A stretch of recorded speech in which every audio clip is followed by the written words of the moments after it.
पहले वीडियो देखो। जब मेरी बहन का बलात्कार हो रहा था तो उस वक्त आजम खान की भैंसे वर्दी ढूंढ रही थी।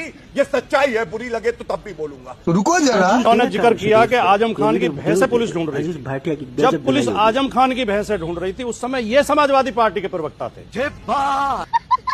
तब इन्हें कुछ गलत नहीं लगा, इन्हें दब गलत लगा जब समाजवादी पार्टी की सरकार नहीं रही और बीजेपी की सरकार आ गई तो इन्हें लगा कि अब तो कुछ लाभ तो ले नहीं पाएंगे, समाजवादी पार्टी तो विपक्ष में चली गई। अरे बाप रे, तो ये कूद के भारतीय जनता पार्टी में चले गए और राम भक्त बन गए। हिंदू मुसलमान का जहां तक सवाल है, भारतीय जनता पार्टी के चरित्र का सवाल है। एक महापुरुष की वीडियो सुनवाता हूं मैं, इन्होंने पुराने बयान का जिक्र किया नेताजी के का। रुको जरा, यंत्र है कि किस तरह से वो इस देश को बांटे, कैसे इस देश में सौहार्द बिगड़े और जगह जगह पे सांप्रदायिक बाइट सुना रहे हैं। उत्तर प्रदेश में ये गौरव भाटिया ही हैं। बोलिए गौरव भाटिया जी, बोल क्यों नहीं रहे हैं?